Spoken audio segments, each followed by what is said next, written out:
Hey all, welcome to ShareTreck. This is Raj here. Good morning, friends.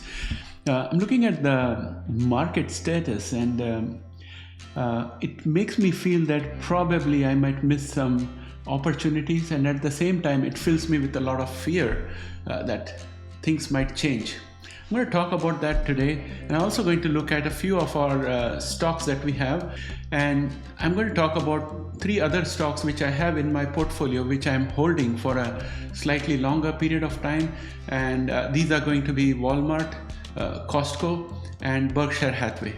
So these are 3 stocks which I'm not going to sell, which is going to be in my long-term portfolio, and I'm mostly in cash at this point of time, but I've got a little bit of Mag 7 left, and I'm planning to take profits in the next few days. So let's talk about all that and get your feedback in the comment section. Let's get started.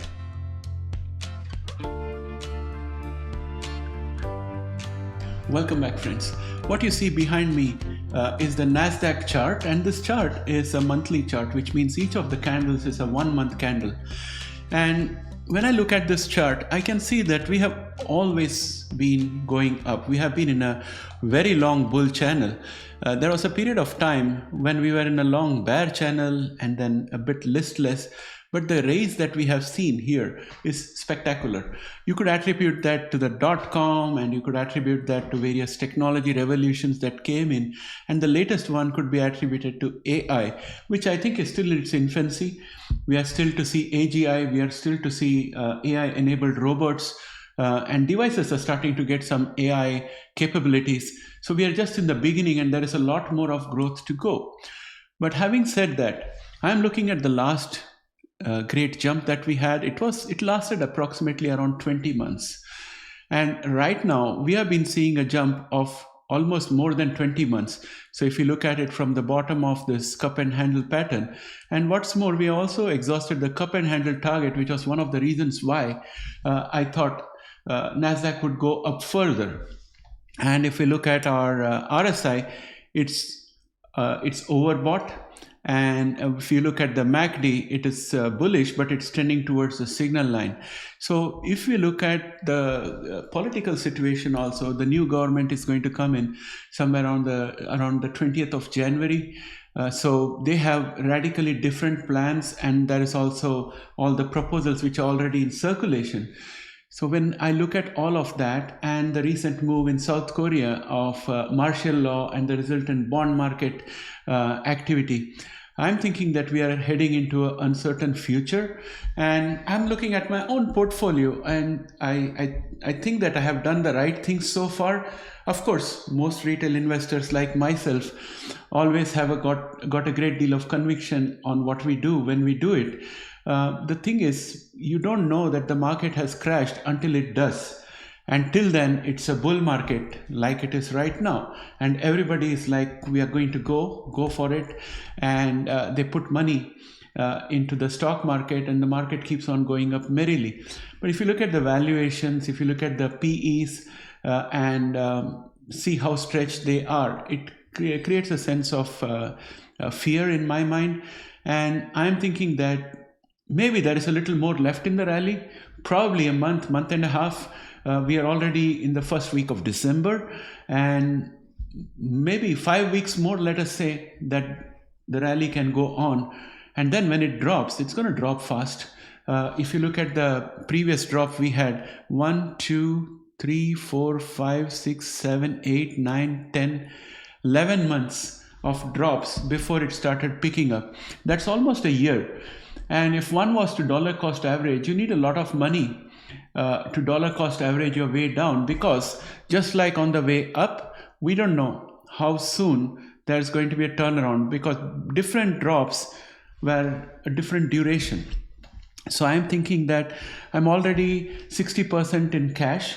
I have got a bunch of stocks in my portfolio, which I'm going to keep for a longer time. And I've got another bunch of stocks in my portfolio, which I'm planning to sell. So among the stocks that I have in my portfolio, which are going to stay there for a longer period of time, I have stocks like Walmart. So let me show you Walmart out here, WMT here. So this is Walmart. And I'm looking at the Canadian Depository Receipts, CDRs. That's why you don't see the full chart out here. But I'm thinking that Walmart, being in the food industry in all basics, like if you look at Maslow's theory of hierarchy, you got food, clothing, and shelter. These are the things that have to be fulfilled before you aspire for something higher. So I'm thinking in case of a downturn, people still need to have food. And another company I would probably like to keep is something like a Dollarama or Dollar General, where people might go for low-cost goods. But I don't have that right now. But if I could, I may probably pick them up. I need to study the charts first. So I got Walmart in my portfolio, and I think it's up 35 to 40% in my portfolio. So I'm keeping it with me. I'm not selling any of the Walmart. The next thing I have got with me is Costco. Again, Costco, I'm keeping with me. I'm not selling. Same theory, basic needs, food, clothing, and shelter. So this is a second one that I'm going to keep with me. And then I have another company which I think I'll keep with me for a very long term. It is Berkshire Hathaway. Because Berkshire is being managed actively, and they have a very good experience and track record in picking up winners.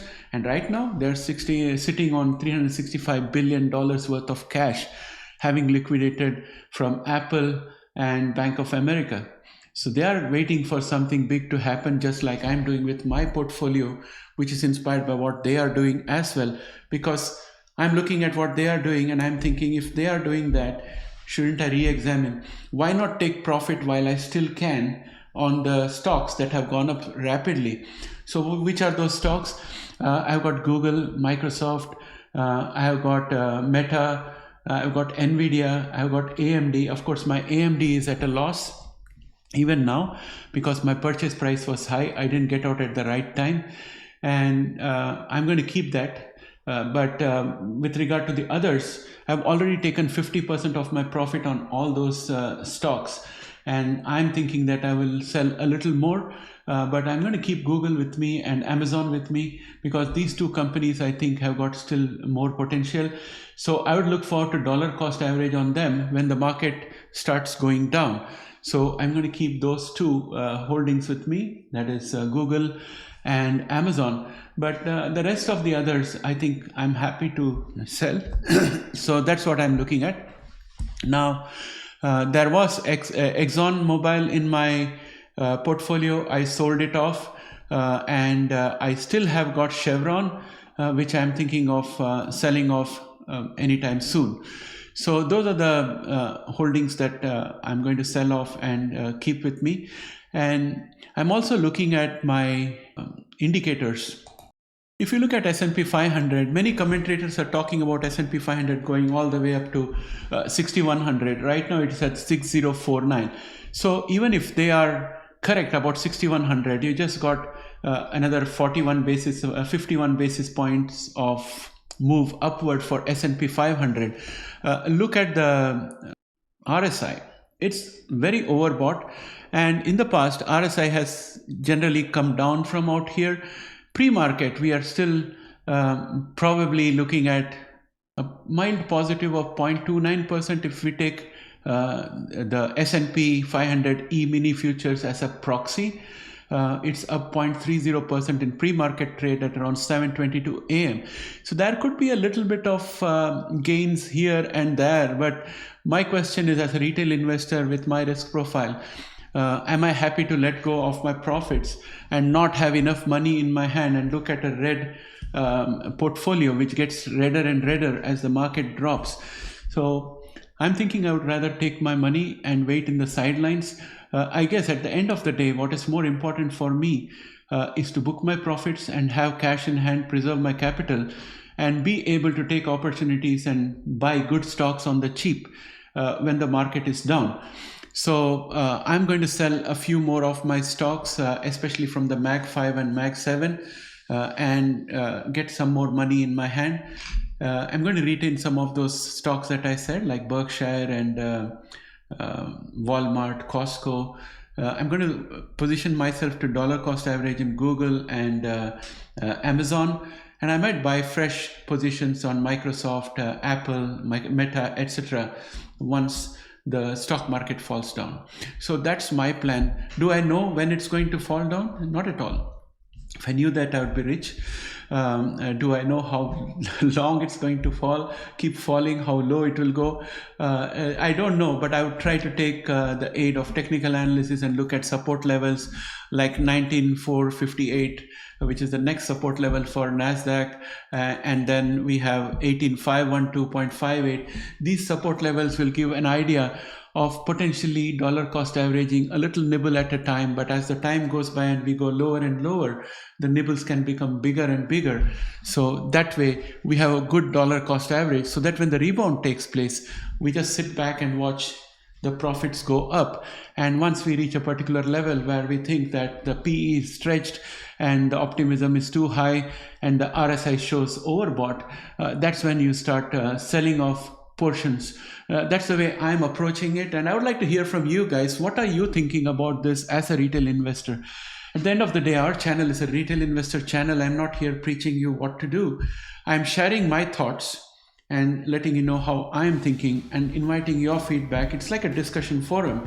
So please do not hesitate to put your comments there. Whatever your theory is, just put it out there so that all of us can read that and get a much better understanding of the different ways of looking at this market and different opportunities that we can lay our hands on. So with that, my friends, I would like to bring this video to an end. Thanks and have a great day. Bye for now.